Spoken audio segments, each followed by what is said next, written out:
नमस्कार दोस्तों, आप सभी का स्वागत है। आज मैं आपको हीरे और कांच से जुड़ी रोचक और प्रेरणादायक कहानी बताने जा रही हूँ।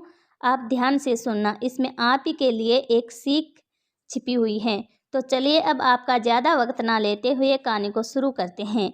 एक समय की बात है, एक बार राजा का दरबार लगा हुआ था, लेकिन धूप में लगा हुआ था क्योंकि सर्दियों के दिन थे, तो अक्सर राजा की चौपाल वहीं लगा करती थी।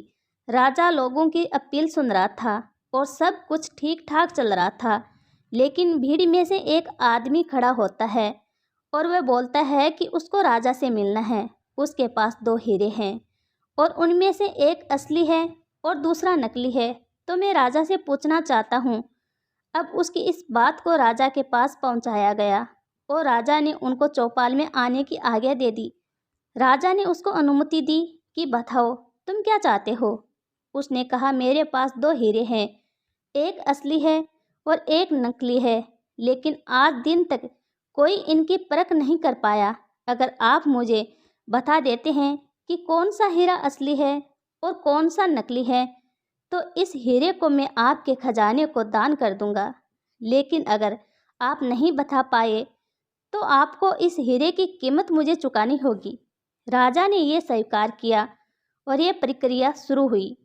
सब अपना अपना दिमाग लगा रहे थे, लेकिन हिम्मत कोई भी नहीं कर रहा था, क्योंकि सबको डर था कहीं राजा ये शर्त हार गया तो क्या पता हार का ठिकरा हमारे मत्थे मढ़ दिया जाए। तो कोई आगे नहीं आया। आखिरकार राजा ने ही बता दिया कि मैं इसको बता पाने में असमर्थ हूँ। लेकिन तुरंत एक घटना घटी। भीड़ में से एक अंधे बुजुर्ग खड़े हुए और बोले कि अगर मुझे मौका दिया जाए तो मैं बता सकता हूँ कि असली हीरा कौन सा है और नकली हीरा कौन सा है। राजा को प्रसन्नता हुई कि चलो कोई तो है। अब उन बुजुर्ग ने 1 मिनट में बता दिया कि ये हीरा असली है और ये हीरा नकली है। लेकिन उन्होंने ये बताया कैसे? राजा ने उनको धन्यवाद दिया कि आपने आज राजे की इज्जत रख ली और एक हीरा अब राजे के खजाने में आ रहा है, अन्यथा हमें इस हीरे जितनी कीमत चुकानी पड़ती।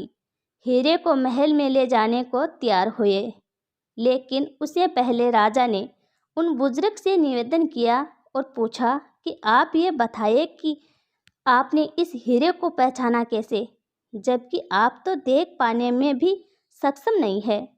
और जो देख पाने में सक्षम थे वो जवाब नहीं दे पाए।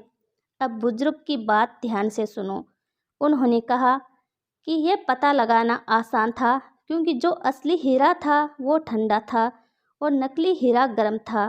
धूप की वजह से जो हीरा गर्म हो गया, मतलब वो कांच से बना हुआ था, और जो असली हीरा था वो धूप में भी शांत रहा, यानी ठंडा रहा।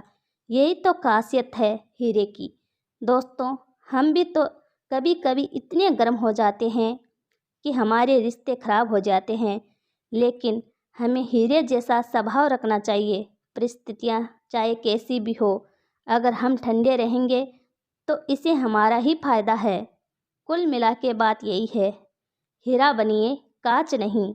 आपको ये कहानी कैसी लगी ज़रूर बताइए, और इससे आप पर क्या प्रभाव पड़ा। ज़्यादा अच्छी लगी हो तो चैनल को सब्सक्राइब करें, वीडियो को लाइक करें और अपने दोस्तों के साथ शेयर ज़रूर करें।